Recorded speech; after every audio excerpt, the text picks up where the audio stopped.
why it's important to get rid of this emotional baggage is because every disease process that we have seen now in about 34 years has had an emotional component to it. Every disease has an emotional component. That emotional component consists of trapped emotions, emotional baggage. Now, you may do everything else right, but if you miss dealing with that emotional component of that disease, then that disease may get the better of you, or you may not ever be able to get rid of it, or it may end your life. Who knows?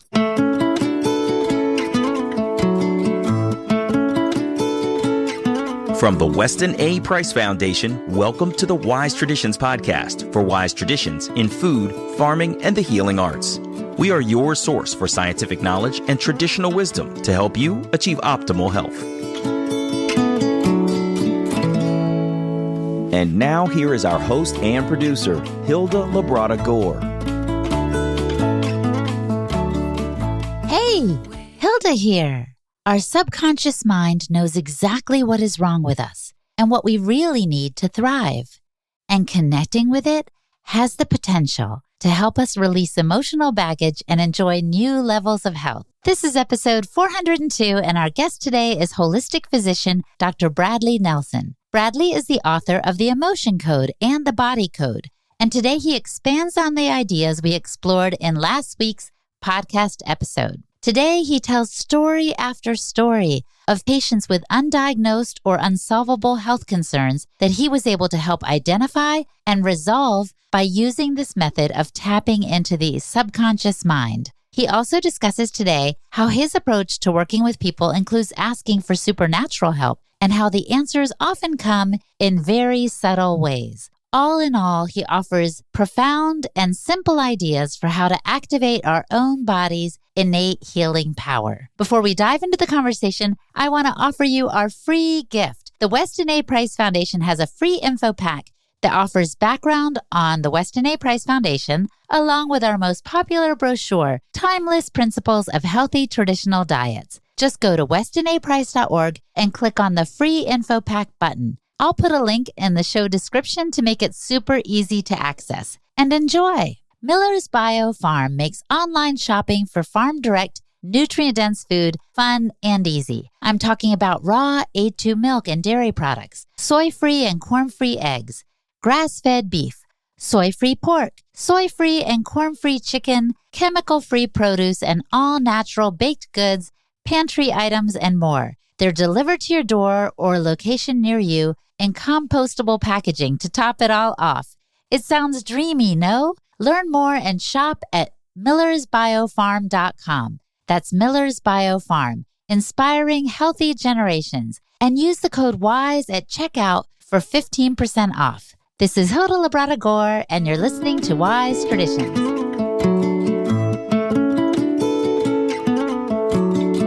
Welcome to Wise Traditions, Brad. Well, it is great to be here, Hilda. Thanks for having me back on the show again.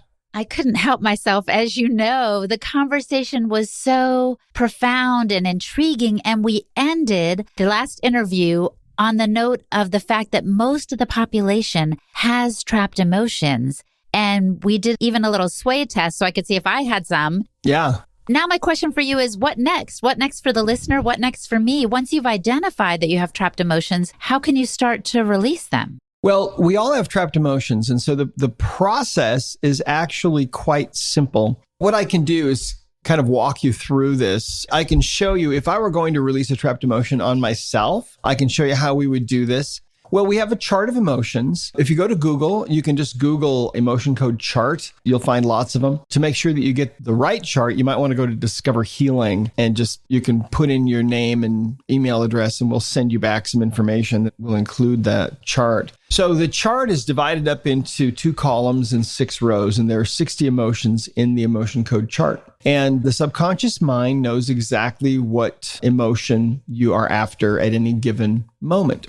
So basically the way that it works is, and remember last time we used the sway test, right? To get yes and no answers from the body. So what you can do to walk you through this, let's imagine I'll test myself right now using one of the methods of self-testing that we use. We call it the ring and ring test. And that's where you just take your thumb and your first finger on both hands, and then you link them together and you make a ring. And if you make a statement that's true or positive or congruent, the rings will tend to stay together. If you make a statement that is negative or false or incongruent, then it'll tend to break open. The body will weaken slightly. Mm-hmm. So what I'll do is I'll ask, do I have a trapped emotion that needs to be released? Actually, I don't. Let me share the story with you, and I'll try to paint a picture for everybody who's listening. Okay. I did a workshop once in a big city. At the beginning of this workshop, there were probably a couple hundred people there. And at the beginning, I was standing by the door for a while and meeting people as they were coming in. And I happened to meet this woman who came in with her daughter. Then later, as I'm teaching, I asked for a volunteer.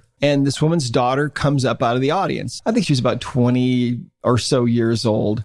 I asked her if she had any particular issues of any kind, and she didn't really. And so I had her hold one arm out parallel to the floor, stretched out right in front of her. And I asked her a question. I said, do you have a trapped emotion that we can release right now? And then as she's holding her arm out, resisting against my downward pressure, I started applying some pressure to her arm, and I got a strong answer, yes, that there was a trapped emotion that needed to be released. Now, that answer is coming from her subconscious mind, right? And so I pulled out a little copy of the emotion code chart. The next question was, is this emotion, assuming that the subconscious mind already knows what the trapped emotion is, right? It knows everything. I asked, is this trapped emotion in column A on the chart? And I got an answer, and it was either yes or no, I don't remember. But one of those columns was strong and one was weak. And that was your subconscious mind helping me to kind of narrow down and ultimately identify the emotion. And then I asked, is it in one of the odd rows in this column? There are 6 rows in the chart. And so that's how we do it. We'll first identify the column. And once you identify the emotion is in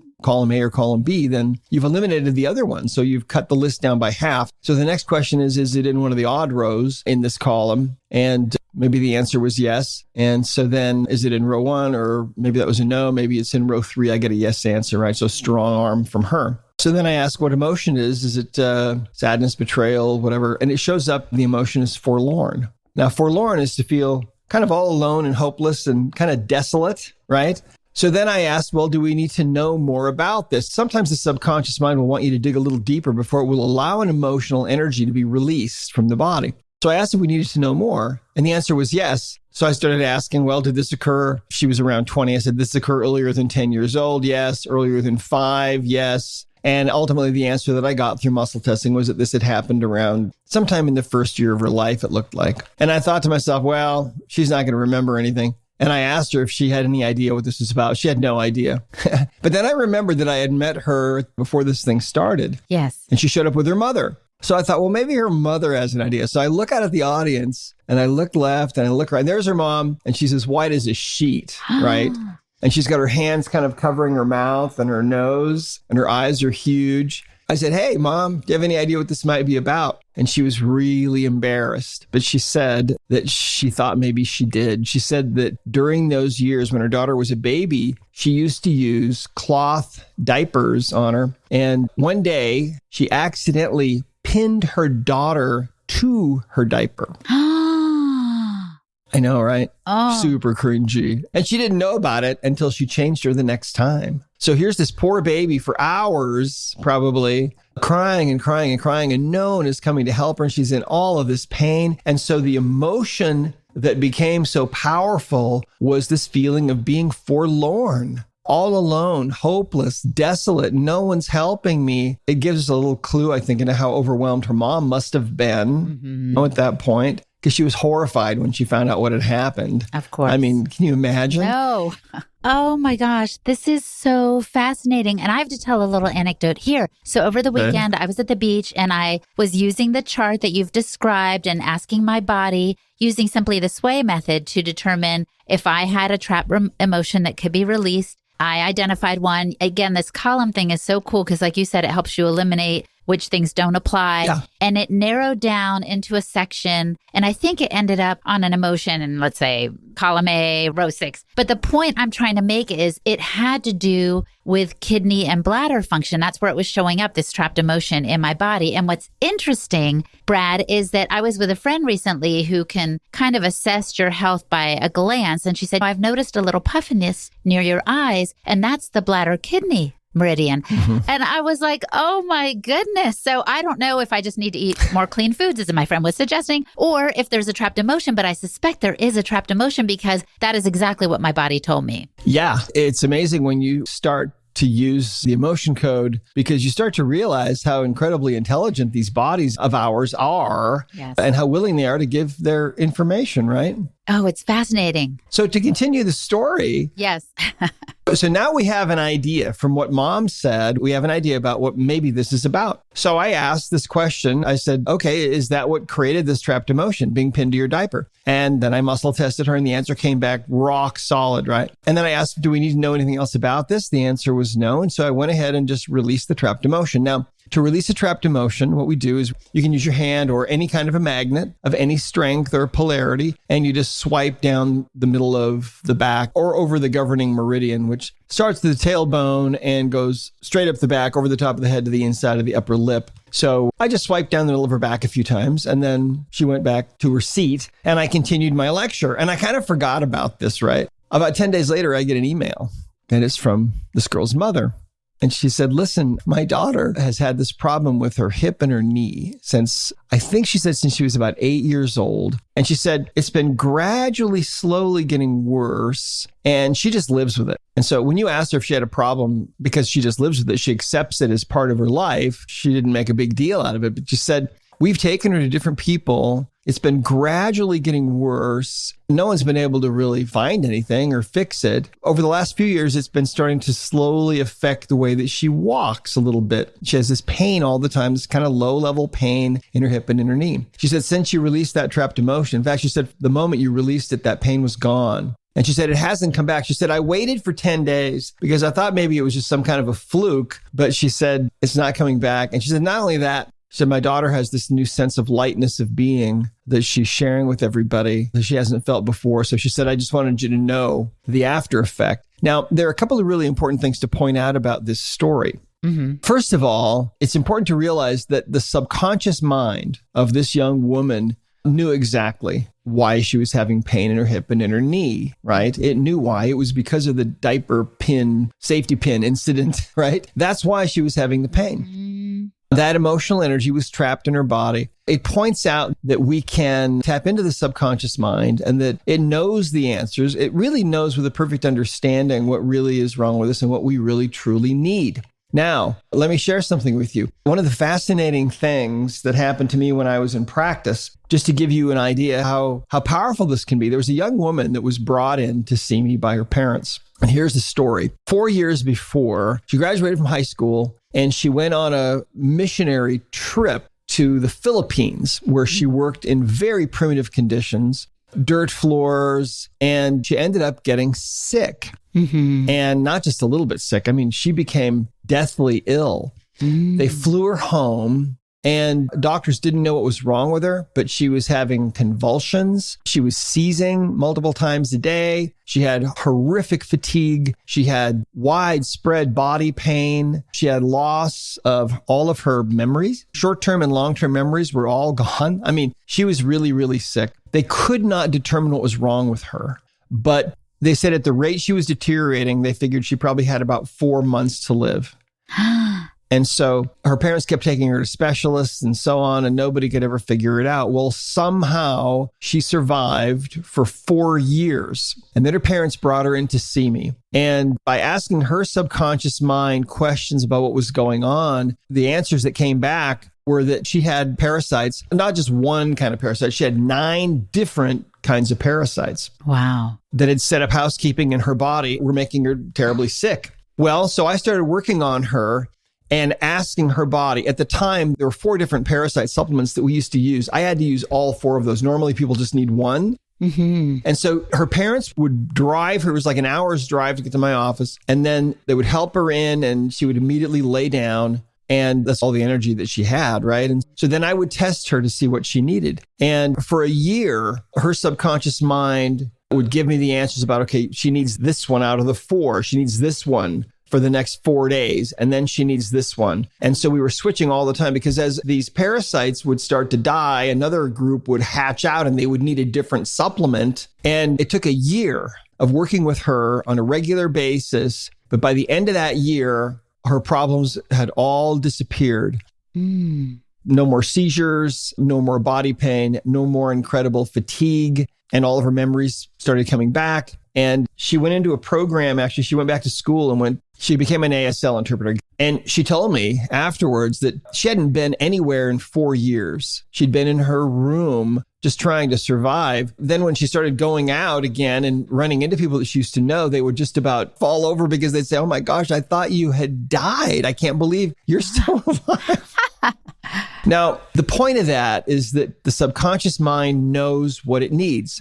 Let me share another story with you. There was a woman that came in to see me who had been hospitalized for 5 days with this pain in her abdomen. And they ran every test that they had on her, and all the tests were negative. And so they finally, after 5 days, they said, none of the tests are positive. We can't keep you here. You're going to have to go. She was still in pain. So she comes into my office, and I tested her and found some things. And I developed a method of finding imbalances, not only the emotion code, which is what we call it now, but also a system that we call the body code. And the body code is a way of finding all of the imbalances that can possibly exist in a person's body. So I found some things using this body code system. And one of the things that I found, I was taken into an area where you can find nutritional deficiencies. There's a table in there. And so you can ask, just like you can ask about which trapped emotion is it. It's in column B, row 6, and the emotion is shame. You can look at a table of all of these nutrients. And I found that this nutrient was in column A, I think row 2, and it was chromium.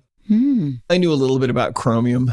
I'm not an expert in nutrition, but I knew a little bit about it, and it's helpful for blood sugar and so on. And I said, well, I think you need chromium. I said, we're out of it right now, but I think it would be a good idea for you at some point to get some. I didn't really think much about it in terms of her current symptoms, right?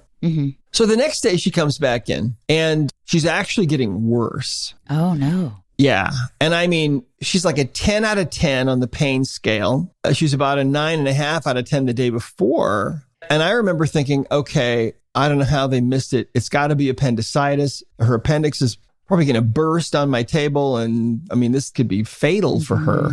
I didn't know what else to do. So I broke out the system that I was using back then. See, I used to be a computer programmer, so I always had a computer there, and I was always categorizing and cataloging things. So I had this computer system. And so out of all the possible things that I could have found, I was taken back to nutrients and right to this table. And I identified, once again, her subconscious mind really identified that she needed chromium. And only at that moment did I remember, oh, wait, I found this yesterday. Maybe this is really important, because I thought it was just incidental. Yeah. And I said, okay, look, I said, I don't know why, but I said, your subconscious mind is telling me that you really do need chromium. And I said, I really don't know why, but I want you to leave my office right now. I want you to go down the street to the health food store, buy some chromium tablets, ask for water. Go ahead. Don't even wait to come back here. Just go ahead and take it right then. Now, 20 minutes later, Hilda, this woman, this young, very athletic, 20-year-old woman or so, 21 maybe, she's literally jumping up and down in my waiting room because she's so excited, because the instant that she took that chromium, that pain just vanished completely. And she said, I'm fixed. She said she couldn't believe it. And she said, how did that work? And I said, well, I have no idea. I still have no idea. But I said, luckily, your subconscious mind was able to communicate that that's what your body really needed. You see? Yes. So you were able to take it. And why it was causing pain for you, I don't know. I have no idea. I still have no idea what the mechanism was for that. I don't think anybody in the world knows. If anybody can explain that to me, I would love to hear an explanation. Coming up, Bradley shares the spiritual connection to our healing process and how the power of prayer can help us access deeper healing. You're listening to the Wise Traditions podcast from the Weston A. Price Foundation. We pause now to recognize our sponsors. Second Spring Foods. It's a family-owned and operated business with over 30 years of experience working with food, sprouting it, and sharing it. Diane and Michelle started Second Spring Foods with the goal of sharing sprouted food directly to individuals. They sprout a wide variety of grains and beans while also offering whole grain flours milled in-house, all organic. They use nourishing food traditions like sprouting and fermentation to revitalize the modern pantry with whole foods. Go to Second Spring Foods to find your favorite sprouted pantry staples and use the code WISE for 10% off. Free shipping to everyone in the U.S. and Canada on all orders over $65. And check out the Learn section at secondspringfoods.com for delicious sprouted recipes, information on sprouting, and their free sprouted sourdough ebook. That's secondspringfoods.com and the code WISE at checkout. And a shout out to Optimal Carnivore. Brain Nourish is their revolutionary new product that combines grass-fed beef brain and lion's mane mushrooms in a groundbreaking formula. It's the ultimate whole food nootropic to build a better brain. These two ancestral superfoods have been used for centuries to improve brain function and overall mental well-being. The benefits include supreme focus, elevated mood, improved memory, greater clarity, and enhanced creativity. So go to amazon.com/optimalcarnivore and use the code WESTON10 to receive 10% off all products. That's amazon.com/optimalcarnivore and the code WESTON10. This is Hilda Labrada Gore, and you're listening to Wise Traditions. But anyway, isn't that interesting? It's so fascinating. That's the thing, Brad. I was wondering, are there colleagues of yours, doctors and scientists, who say, because you can't understand the mechanism by which the body is either communicating this or it knows already what is needed, do they dismiss this as unscientific, the emotion code, the body code? Are they dismissing it, or do they give it the respect it deserves? It's really interesting because the doctors that I run into, the doctors that come to our events all over the world, I think are doctors who naturally tend to be a little more open, doctors who are really deeply entrenched in the pharmaceutical Western medicine model. They don't show up at my events, and I don't really ever hear from them. The doctors who come to our events, and we have many, many doctors all over the world who are using the work that I've been so privileged to bring into the world, their lives have been changed, I'd say probably in most cases, because you see, as a computer programmer many, many years ago, when I went to chiropractic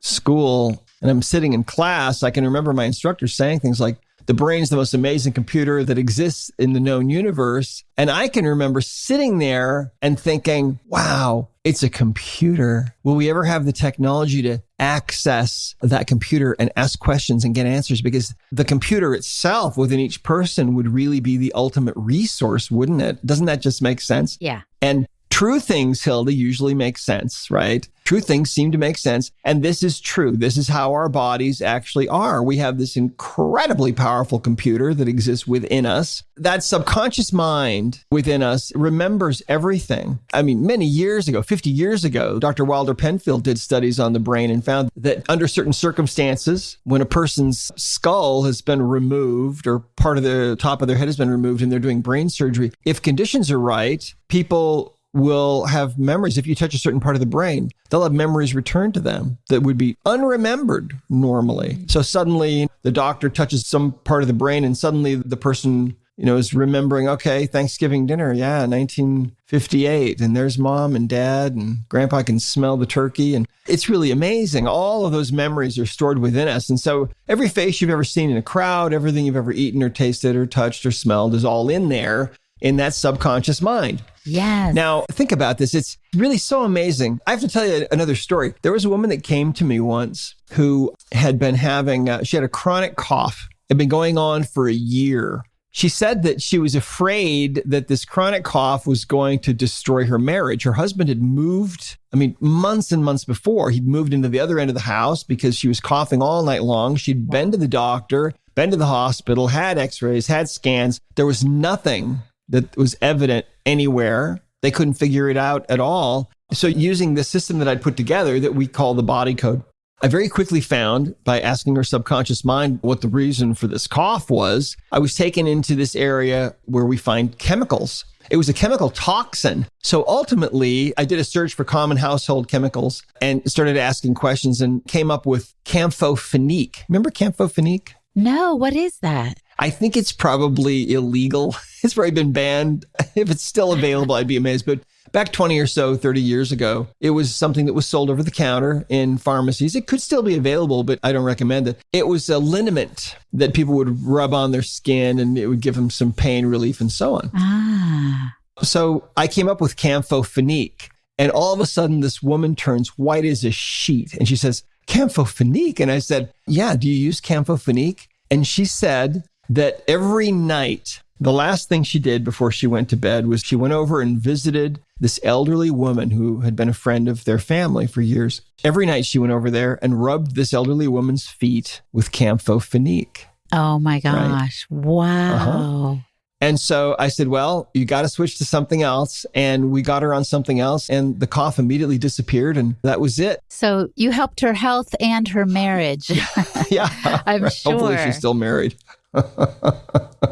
I hope so too. Well, Brad, what's cool to me is if we take the time to listen to our subconscious, to tap into that marvelous computer that is the human brain, we can learn not only what emotions are trapped and need to be released, but also apparently what nutrients our body may need. And what I was pleased to discover when I was reading your book, The Emotion Code, was that the body only does one at a time. Is this correct? In other words, I might identify one trapped emotion today and tomorrow it might be another one because it knows if to overhaul the whole shebang might be too much. Is that correct? Yeah, that's right. The average adult, we think, has probably about 300 trapped emotions in their body. It could take some time. Yeah. So it's a process. But if you release one trapped emotion a day in a year, I mean, in a year, you're going to be a year older, but in a year, you could be pretty much free of all your emotional baggage as well. Wow, what a difference that could make, right? That'd be a much better birthday. Oh my gosh, totally. And I'm so encouraged too that you have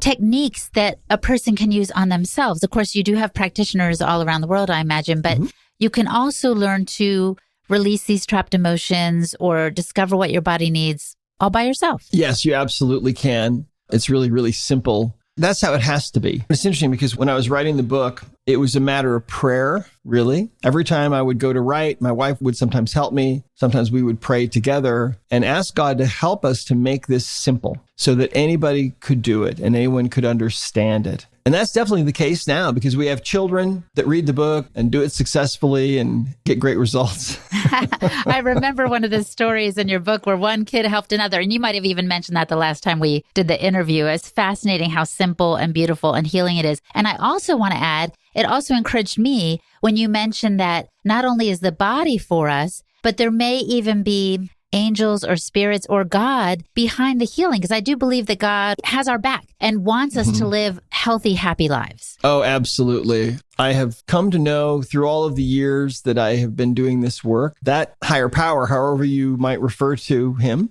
is always there and is always available and is intimately aware of everything that's going on with us. I found during the years that I was in practice, first of all, I had developed this habit of prayer, asking for help from God with everybody that I saw. And it was a totally personal, totally private habit. It was just a momentary pause. Nobody knew that I was praying for them, but I was trying to always open a channel with that higher power so that I could get the information that I needed more easily. There were times when people would come in to see me and I didn't know how to approach their problem. I didn't know what to do, didn't know how to help them. And sometimes in response to that very brief prayer for help, the information that I needed would sometimes just flood into me like an avalanche of understanding.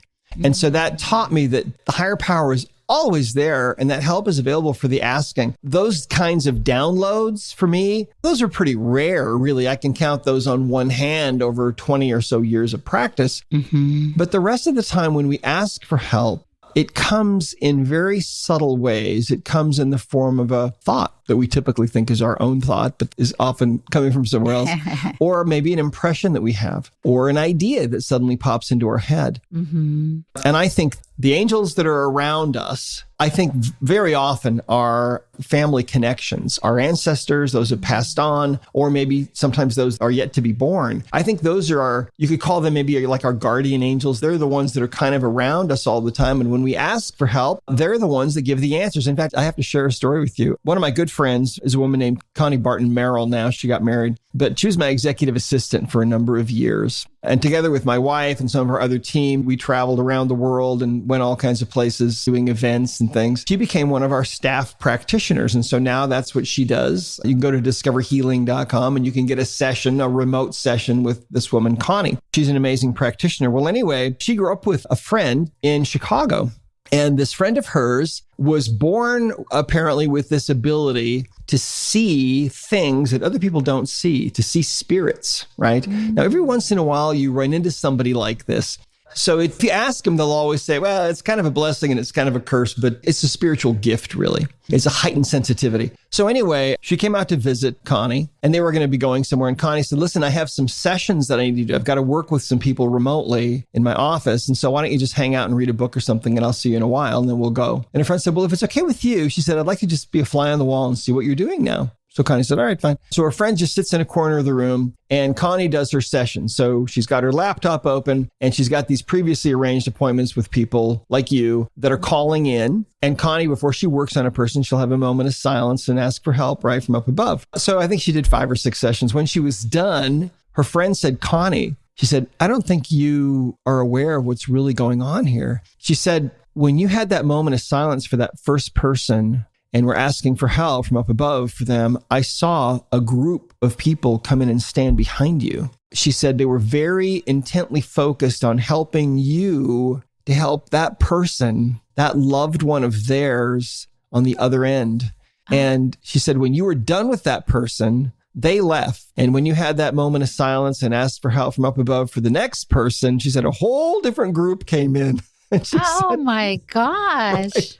And she said sometimes it was 5 people and sometimes it was 2 or 3. But she said they were always people that were somehow connected, like family members or ancestors of that person that you were trying to work on. And so you see, with this work, what we do is we really highly recommend for people before they do this work to take that moment. Have a moment of silence. And if you believe in something greater than yourself, just ask for help from that, whatever you believe. It doesn't have to be an elaborate thing. It's not anything that's written down. It can just be a simple word or just a simple thought. I could use some help here. And when you do that, you're acknowledging that you need that help. And you're also opening that conduit so the higher power can really assist you. And it's an amazing, amazing thing. And we have people now, so many people, I don't even know, hundreds of thousands, maybe millions now around the world who are learning that they can do that. They can ask for help and it doesn't have to be an elaborate thing.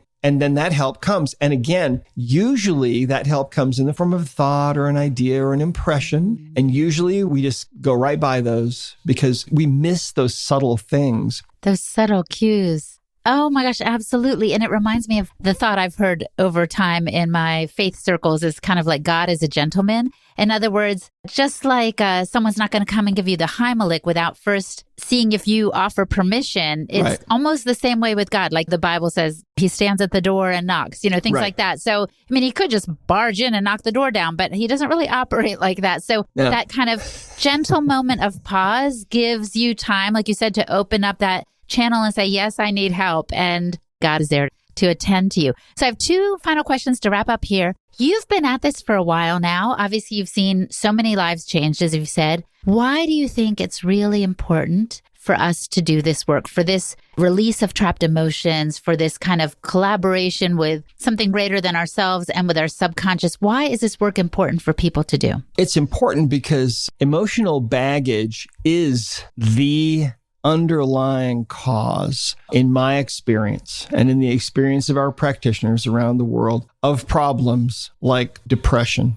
and anxiety and phobias and panic attacks and PTSD and eating disorders and self-sabotage of all kinds. That's one reason. Another reason is that trapped emotions are the single biggest underlying reason for physical pain that people have. 90% of all the physical pain that people have that they're taking medication for is actually due to emotional baggage. Think about that. That might sound impossible, but I'm telling you, once you start using this method, if you're in pain or you got friends that are in pain, it will blow your mind what happens and how you can just knock that pain out in most cases.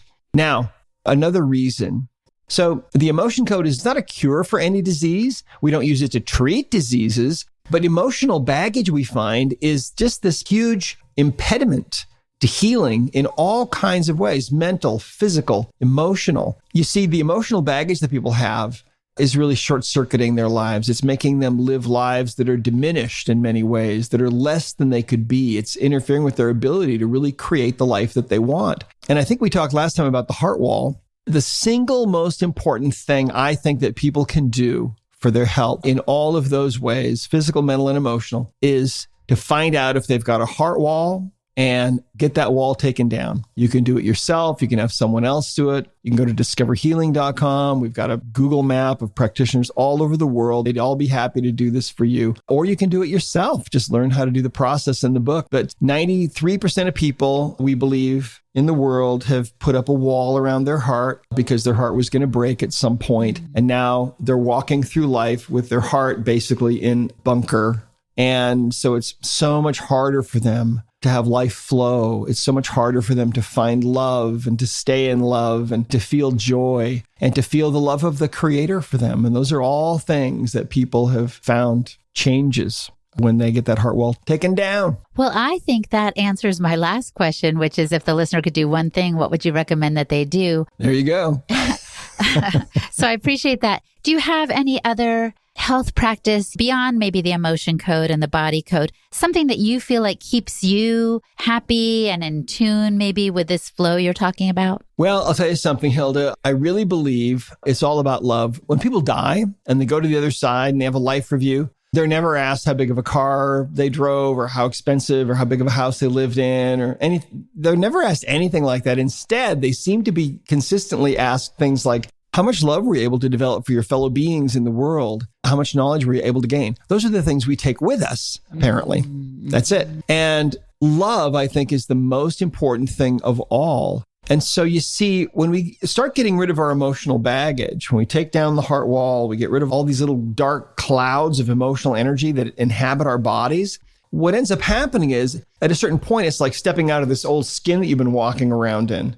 And you step into this new state of being that is who you are really supposed to be, who you really truly are, you see? Yeah. So that's what emotional baggage is doing, is interfering with people's ability to really be who they truly are intended to be. And that's such a beautiful thing. And both receive the love and then give it. Exactly right. Yeah. Well, I've been feeling the love. I'm actually so encouraged. Thank you for the work that you've done and for your whole team. I'm really enthralled with this new concept really for me of like exploring more what my subconscious wants, what hurts I've had. And I hope it inspires the listener as well. Thank you so much, Brad. I really appreciate it. Thank you, Hilda. I appreciate having me back on. It's really fun. Let's do it again sometime. Our guest today was Dr. Bradley Nelson. Check out his website, discoverhealing.com, for more information and resources. And I'm Hilda Labrada Gore, the host and producer of the podcast for the Weston A. Price Foundation. You can find me at holistichilda.com. For the transcript for this podcast episode, visit our website, westonaprice.org, and click on the podcast page. And now for a recent review from Apple Podcasts. Stess says, wonderful. This podcast offers such amazing perspective, and I appreciate the breadth of topics and the quality of the experts who are interviewed. Please keep it up. It's easy for people who don't agree with what is discussed to label something poorly researched, but it's not true. Thanks for all you do. Stess, thank you so much for your review. It really means a lot. If you'd like to leave us a review on Apple Podcasts, go to Apple Podcasts, click on ratings and reviews, give us as many stars as you like, and tell the world what you think of the show. And thank you so much in advance, and thank you for listening. Stay well, my friend. Hasta pronto. On behalf of the Weston A. Price Foundation, thanks for listening. We have many free resources to support you on your health journey. Visit westonaprice.org to find podcasts, articles, videos, and more. You can also find a local chapter near you for help in finding sources of great food. We invite you to support the Foundation's mission of education, research, and activism by becoming a member. Thanks again, and take care. Wise Traditions is a project of the Weston A. Price Foundation for wise traditions in food, farming, and the healing arts. The content on this podcast is provided for informational purposes only and is not intended to substitute for the advice provided by your doctor or other healthcare professional. It is not intended to be, nor does it constitute healthcare or medical advice.